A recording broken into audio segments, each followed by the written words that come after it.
giving our praises to Yahweh, Ba'ashem, Yahushua, Ba'ashem, Harakakwadash. Give double honors to all the elders and the apostles of Great Millstone. Back at you with another lesson. Yes, man. And the house of David is rising. So we got a so-called freak accident. Woman killed after car crashed by a tree branch. This is from 6ABC Philadelphia News. I came across this and precepts just come to mind. This is a surgical strike, and it's going to be a good opportunity for me to go into some precepts and get into some words, some good words, words of knowledge and wisdom and understanding, and answers to questions that a lot of you people may have out there. Without further ado, let's check this one out. A so-called freak accident, which otherwise known as a surgical strike. Freak accident that resulted in a tragic death today in Burlington County. State police say a huge tree limb fell onto that car as he was driving in Hainesport, killing the passenger and seriously injuring the driver. Action News reporter Jillian Mealy live along Ark Road where that accident happened today with more on what we're learning tonight about the victims, Jillian. And that's right, Brian. And state police do tell us that this is still under investigation, but we have learned that a 71-year-old woman died from her injuries. A 71-year-old man has serious injuries as a result of the accident when the huge branch from this tree crashed down on their SUV this morning. They are both from Indian Mills, New Jersey, and you can see how large the branch was based off the mark where it's separated from that tree. And I thought to myself, like, if that thing ever fell, it's going to block the road, but I wouldn't expect it to actually land in a car. But that's exactly what happened around 7 o'clock this morning. Chopper 6 was over Ark Road in Hainesport, where a massive branch fell onto the front half of this maroon SUV, killing one person and injuring another. It was literally landed right on right on top of the car, like right where, the people, like the passenger and the driver were. It was just like right across on a little bit of an angle. This part of the tree caught his eye before. I drive this road every day, and I said to myself, like, that's dangerous looking, because it was a big branch. You can see the size. It's probably 18-inch diameter and just going straight across the road. Right above where this branch came down is another very similar marking on the tree where it appears another branch previously came down. It was hollow in the middle, you can see. Both of those spots appear to be hollow in the center, and watch, you can see right through the entire tree from the spot where the branch came crashing down today on top of that SUV. Have you ever seen anything like this? Never. Now back out here live, we have been trying to figure out exactly who is responsible for maintaining this tree. PSENG says they are not. They maintain the trees on the other side of the road. That's where their power lines are. I've also spoken with the mayor here. He says they don't have a comment at this point, but they are also investigating. So the cause of this, why this branch came crashing down on that SUV earlier this morning, is still currently unknown and being investigated. Still currently unknown. So the question is, why did that branch come down? Say that again. He says they are not. They maintain the trees on the other side of the road. That's where their power lines are. I've also spoken with the mayor here. He says they don't have a comment at this point, but they are also investigating. So the cause of this, why this branch came crashing down on that SUV earlier this morning, is still currently unknown and being investigated. Reporting live. All right, we got the answer to that.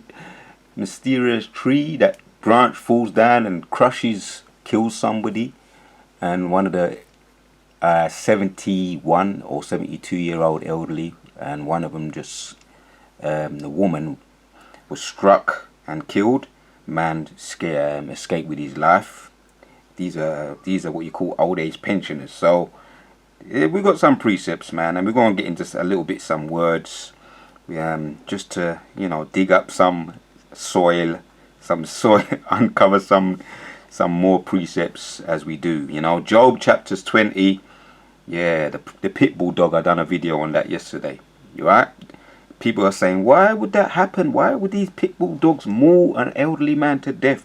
That's what the first thing what might come to your mind. And I saw an incident, right, myself, just after coming from doing a video, and I saw, and the video was on Terminator, judgments, and anybody can get it, because it is true. Anyone can get it at this point, because we're in that time now of the year of turn up.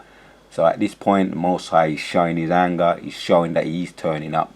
and he's showing how he can reveal and do anything. Most High is he can do anything, man. According to, is it First Samuel chapters 2 and 6. Yeah, he kills, he makes alive, man. And life and death is in the power of his hand, man. So Job chapters 20 gets straight to the point. 27 says, the heavens shall reveal his iniquity, and the earth shall rise up against him. Let's go to 26. All darkness shall be hid in his secret places, and fire not blown shall consume him. Talking about the wicked, the portion of a wicked man. It shall go ill with him that is left in his tabernacle, and the heaven shall reveal his iniquity, and the earth shall rise up against him. The increase of his house shall depart, and his goods shall flow away in the day of his wrath. So if you're at that age, an old age pensioner, and you're wealthy and you're rich, and you got a lot of goods, what good is it if the tree just comes down and falls on you and just kills you just like that? Yeah? The increase of his house shall depart, so you can't take that with you. And his goods shall flow away in the day of his wrath, in the Most High's wrath. This is the portion of a wicked man or a wicked woman from God, and the heritage appointed unto him by God.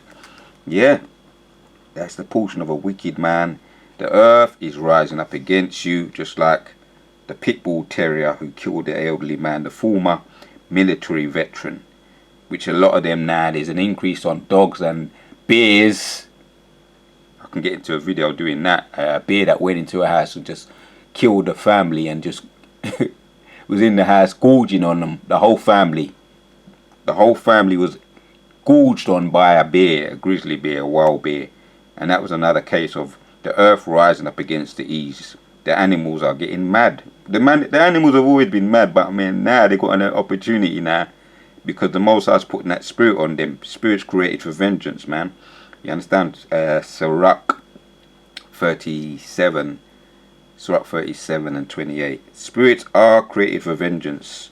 Yeah. And it goes into all the different types of spirits that the Most High rises up. Yeah. And one of them is the Terminator, which I like to quote that Terminator quote in the Terminator movie. Yeah, man. He says that can't be bargained with. Yeah, the Terminator's out there. He can't be bargained with. He can't be reasoned with. And you can describe an angel of death in the same way. Can't be bargained with. Can't be reasoned with. Doesn't feel pity or remorse or fear. And he absolutely will not stop ever until you're dead. Yeah, and that reminds me of another precept in Job. Job chapters, is it 14 and 18?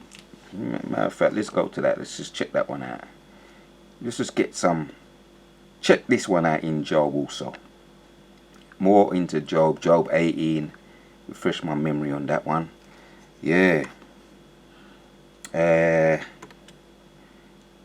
In 14, Job chapters 18 and 14 says, his confidence shall be rooted out of his tabernacle, and it shall bring him to the king of terrors. So the king of terrors, man. The terrors, the Most High's hitmen. Because the Most High, God, yeah, that you like to call him God, is the king of terrors, and he has his hitmen, which will do his bidding. And he will terrorize you if it gets to the point where he wants to. Terror shall, and 11, terror shall make him afraid on every side and drive him to his knees. Yeah, this is the portion of a wicked man, as it says in Job chapter 20. This is your portion. Your judgment is coming upon you now. Let's get another precept in Nahum. And we want to get into this word, this interesting word. Let's read it first. In Nahum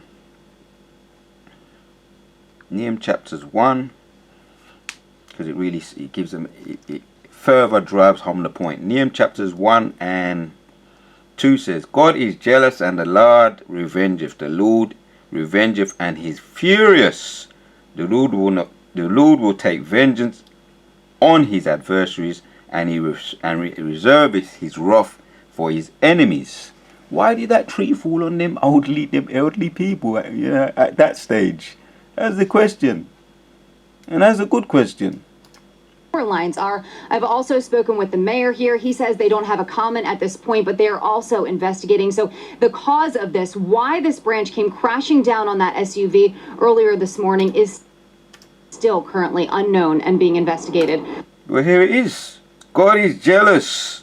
Yeah, they lived their life, you know. Who knows what they was like, you know, in their previous lives and also in this lives. By the sounds of it, they sounds like those snobbish type of Edomites. Yeah, God is jealous, and the Lord revengeth, and he is furious. The Lord will take vengeance on his adversaries and reserveth his wrath for his enemies. Right, Obadiah talks about what they done to Jacob. Shame shall cover you. That's Obadiah chapters 10. For what you did to Jacob, shame shall cover you and your pride. So yeah, this is how it spells it out in Nahum in 3 now. The Lord is slow to anger and great in power, and he will not at all acquit the wicked. Right, we're going to pause there. I wanted to look at this word here, right, in Nahum, acquit, as it says it here in the blue letter. Strong's H 5352. Nakah. Right, so the Lord is slow to anger and great in power. He will not at all acquit. Says he will not acquit means to be, he says, to be empty, to be clear, be pure, be free, be innocent. Right, they're asking why. Those people wasn't innocent. That's it. Really, that's answered it. You know, that's the question that you might ask. Why? Not because the Most High will not acquit the wicked. Yeah? And there's a lot more judgments going to come in the year of turn up. Yeah? Be innocent. That's why you're hearing a lot of, maybe they're false flags, but whether they are or not, these shootings, mass shootings they're calling them, whether they are or not, the Most High is going to have his way with people and judging people. Right? He's not going to acquit them. Be innocent, be desolate, be cut off. To be empty, be clean, be pure. To be cleaned out, he's not going to clean it out. Your record, your criminal record. Not going to be purged out. Not going to be clean. Be free. Free from guilt. You ain't going to be free from guilt. And you're not free from guilt. You're not innocent, is it saying here. In the blue letter, under the word acquit. Be innocent. Free from guilt or innocent. Because those people are just not innocent as far as when it comes to the Most High's criminal record, the Most High justice system. You might get acquitted in the justice system of this corrupt justice system. You might get acquitted. You might get a walkout, yeah, from killing a Jake, a so-called black person. You might get acquitted in this criminal justice system, but in the Most High's justice system, in the heavens, right? You're not free from guilt. You're not innocent. To be free. You're not to be exempt from punishment. There you have it, right? And there's more. You're not to be exempt from punishment. To be free from, exempt from obligation. To hold innocent. To acquit. To leave unpunished. You're not going to be left unpunished, right? And that's the word there. Acquit. In the blue letter. That's Nahum chapter 3. Right, but we've got another word we want to look up. If we jump down now, right, because there's a little bit more. There's a little bit more. Let's go to 4. It says, he rebuketh the sea and maketh it dry, and drive up all the rivers. Bashan languisheth, and Camel and the flower of Lebanon languisheth. The mountains quake at him. He's showing his power here. And the hills melt, and the earth is burned at his presence. These are all the powers of Yahweh Hashem Yeshua, who has the power to hold you guilty and not acquit you. Yea, the world and all that dwelleth therein. Who can stand before his indignation? Is another beautiful word. Who can stand against his indignation? Let's check that word out. His indignation, that's Psalm in verses 6. Who can stand against his indignation? Let's check it out. Strong's H 2195. Za'am. Okay. So you pronounce that. Indignation of Yahweh Ba'Shem Yoshai, says the blue letter online biblical uses anger. That's anger. Indignation. Right. Anger. Rage. Strict from figuratively fury. Especially of God's displeasure with sin. Angry indignation. Right. There you have it. The answer to your question is why. Let's hear that one more time. We've answered that question via the scriptures. Our lines are. I've also spoken with the mayor here. He says they don't have a comment at this point, but they are also investigating. So the cause of this, why this branch came crashing down on that SUV earlier this morning, is still currently It has been answered. So, the word to Yahweh Ba'Shem Yoshai for giving me the spirit to do this video. The Most High will not at all acquit the wicked. His indignation is something you cannot challenge. His indignation is what God's displeasure with sin, and his anger and his indignation and rage. There you have it. God's displeasure with sin, and he will not acquit the wicked, which means he will not be acquitted. You won't be able to walk out. You won't be held innocent like in a lot of other cases in this criminal justice system. But the Most High's justice system is just and righteous. To Yahweh Ba'Shem Yoshai for giving me the spirit to do this video. The house of David is rising. Till the next one, Akim.